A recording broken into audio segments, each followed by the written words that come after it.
Good morning students. आज मैं आप लोगों को आपका 13 चैप्टर पंच परमेश्वर पढ़ाने जा रही हूँ। इससे पहले मैंने आप लोगों का जो नीति के दोहे थे वो पढ़ा दिए हैं।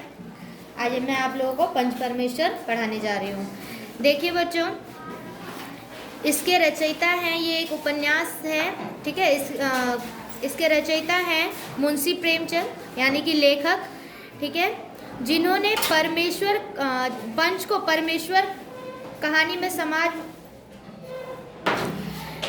जिन्होंने मुंशी प्रेमचंद द्वारा जो ये रचित वो है उपन्यास है, उसमें पंच परमेश्वर जो उपन्यास है, इसकी कहानी है, उसमें समाज में व्याप्त बेईमानी और भ्रष्टाचार तथा स्वार्थ की झलक को भली भांति दर्शाया गया है।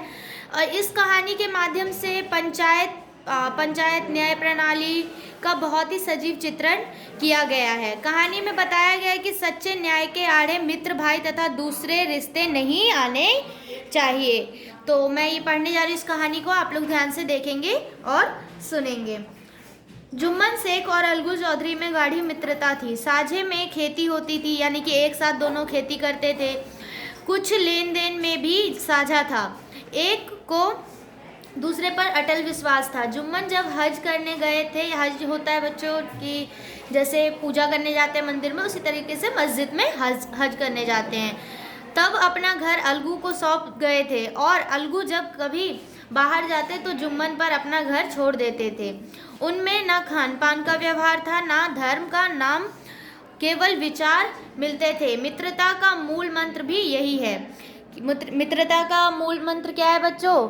कि लोगों के विचार, दो मित्रों के विचार सोच मिलने चाहिए, चाहे उनका धर्म क्यों ना अलग हो, चाहे उनका खान पान क्यों ना अलग हो, नाम क्यों ना अलग हो, लेकिन उनके विचार अगर एक हैं तो वो एक सच्चे मित्र हैं।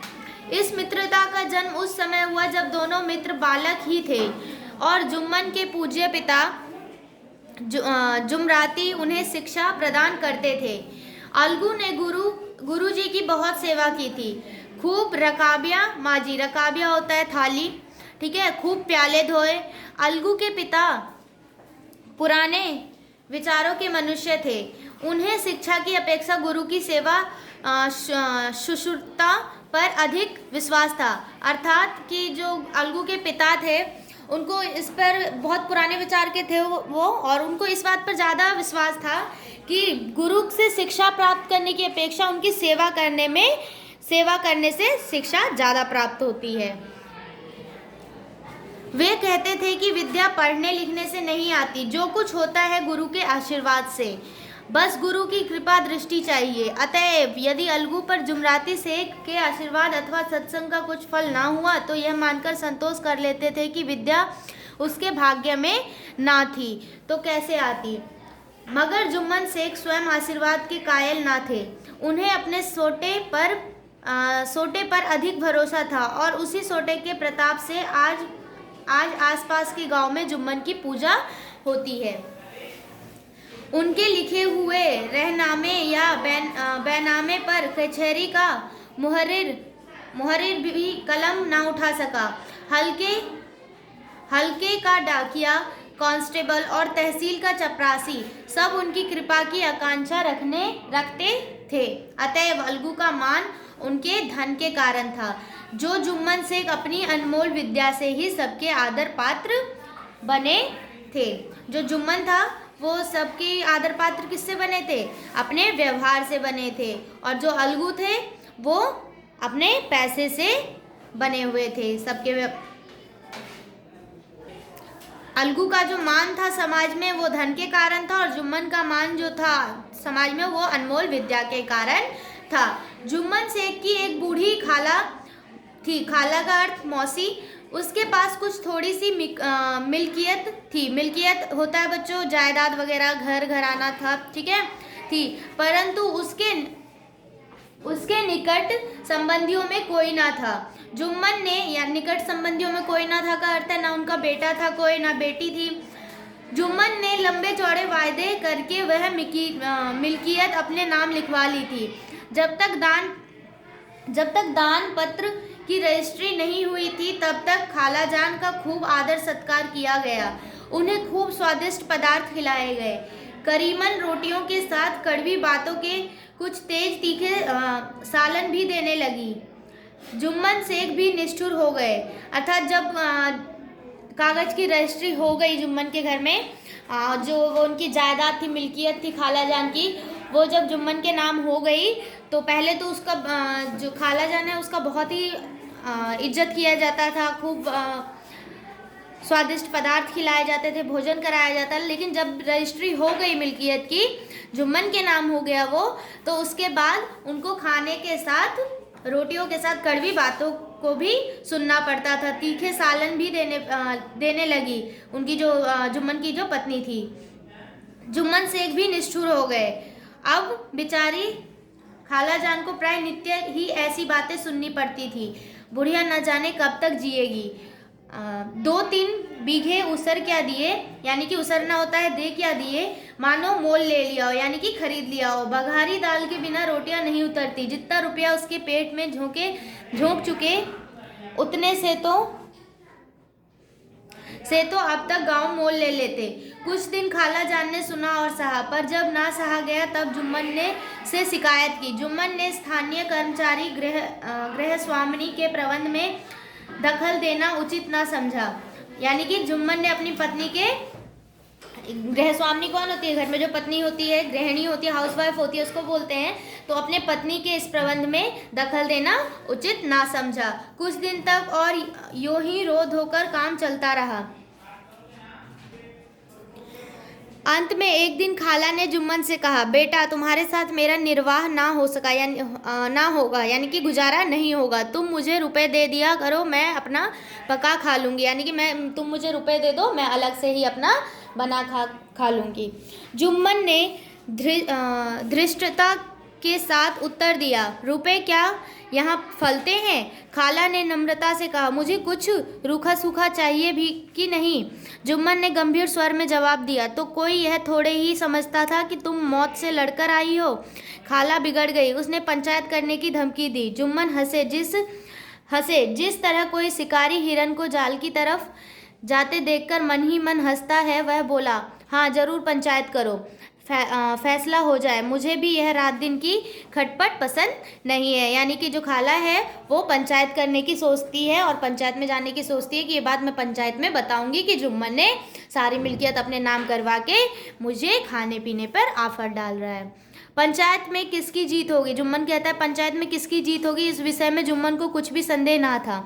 आसपास के गाँव में ऐसा कौन था जो उसके अनुग्रह का ऋणी ना हो? ऐसा कौन था जो उसको शत्रु बनाने का साहस कर सके? किसमें इतना बल था जो उसका सामना कर सके? आसमान के फरिश्ते तो पंचायत करने आएंगे नहीं। इसके बाद कई दिन तक बूढ़ी खाला हाथ में एक लकड़ी लिए आसपास गांवों में दौड़ती रही। कमर झुककर कमान हो गई। एक पग चलना दुभर था, मगर बात आ पड़ी थी। उसका निर्णय करना जरूरी था। बिरला की कोई भला आदमी होगा जिसके सामने बुढ़िया ने दुख के आंसू ना बहाए। यानी बिरला, यानी कि कोई एक आदमी ऐसा रह गया होगा गांव में जिसके आगे उस खाला ने, यानी कि उस बुढ़िया ने दुख के आंसू नहीं बहाए होंगे। किसी ने तो यो ही ऊपर मन से हूँ हाँ करके टाल दिया और किसी ने इस अन्याय पर जमाने को गालियां दी।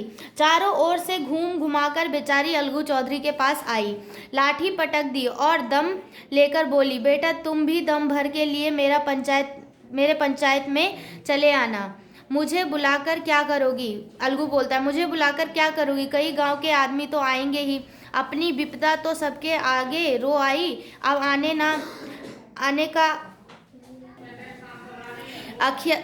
अख्तियार उनको है।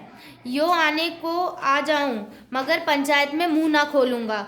क्यों बेटा, अब इसका क्या जवाब है? अपनी खुशी? जुम्मन मेरा पुराना मित्र है, उससे बिगाड़ नहीं कर सकता। बेटा क्या बिगाड़ के डर से ईमान की बात ना कहोगे?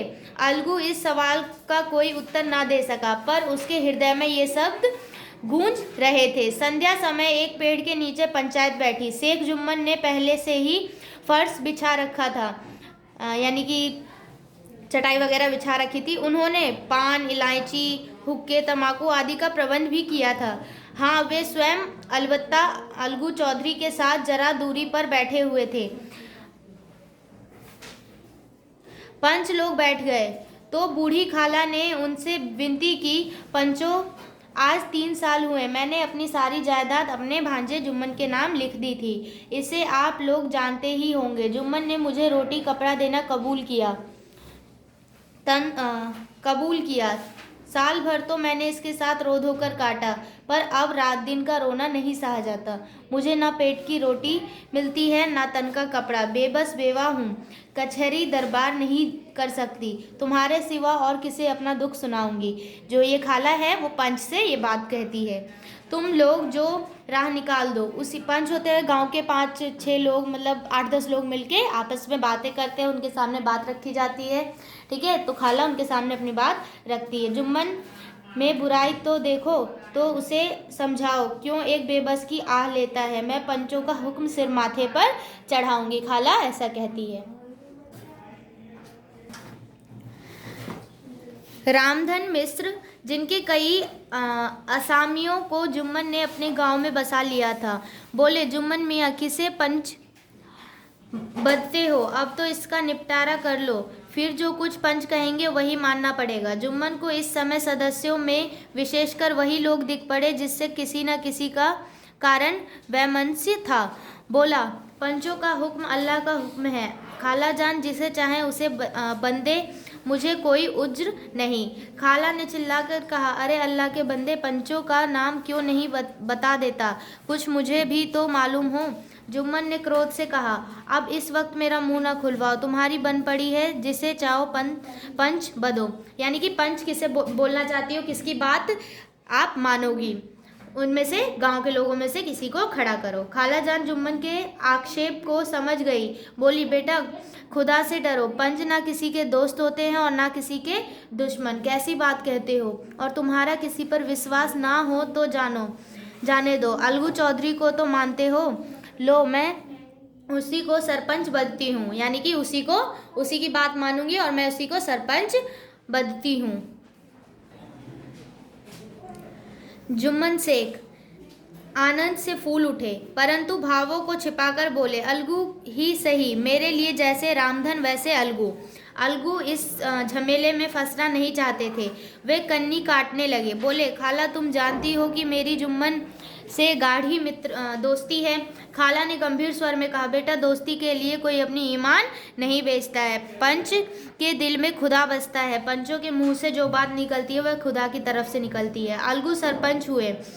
रामधन मिश्र और जुम्मन के दूसरे विरोधियों ने बुढ़िया को मन से बहुत कोसा।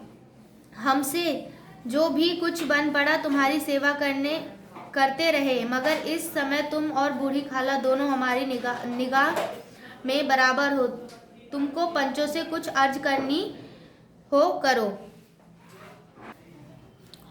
जुम्मन को पूरा विश्वास था कि अब बाजी मेरी है। अलगू यह सब दिखावे की बात कर रहा है, अतएव शांत चित्त होकर बोले, पंचों 3 साल हुए हैं, खाला जान अपनी जायदाद मेरे नाम हिवा कर दी थी।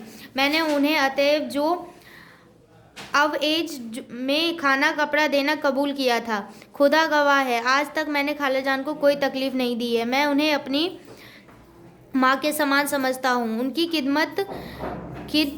खिदमत करना मेरा फर्ज है। अगर औरतों में जरा अनबन रहती है, इस पे मेरा क्या बस है।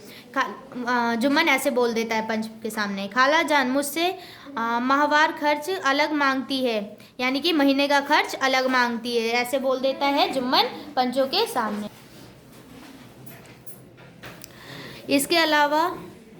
इसके अलावा हिवानामे में माहवार खर्च का कोई जिक्र नहीं तो मैं भूलकर भी इस झमेले में न पड़ता। बस मुझे यही कहना है, आइंदा पंचों को अख्तियार है, जो फैसला चाहे करे।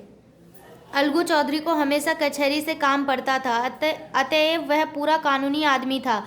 उसने जुम्मन से जिरह शुरू की। एक एक प्रश्न जुम्मन के हृदय पर हथौड़े की चोट की तरह पड़ता था, क्योंकि जुम्मन तो ये सोचा था कि वो अलगू तो मेरा मित्र है, वो मेरे से कोई प्रश्न नहीं करेगा, लेकिन अलगू बहुत ही ईमानदार आदमी था। रामधन मिश्र इस प्रश्न पर मुग्ध हुए। जाते थे। जुम्मन चकित थे कि अलगू को हो क्या गया है। अभी यह अलगू मेरे साथ बैठा हुआ कैसी कैसी बातें कर रहा है था। इतनी ही देर में ऐसी काया पलट हो गई कि मेरी जड़ खोदने पर तुला हुआ है। ना मालूम कब की कसर यह निकाल रहा है। क्या इतने दिनों की दोस्ती कुछ भी काम ना आएगी। जुम्मन ऐसा मन में सोचने लगता है कि अलगू तो मेरा परम मित्र है, वो ऐसे प्रश्न मुझसे क्यों कर रहा है। तो आज के लिए आप लोगों को मैं इतना ही रीडिंग करा रही हूँ। नेक्स्ट डे मैं आप लोगों को इससे आगे रीडिंग कराऊंगी। तब तक आप लोग इस चैप्टर को समझेंगे, रीडिंग करेंगे अच्छे से। Okay, thank you.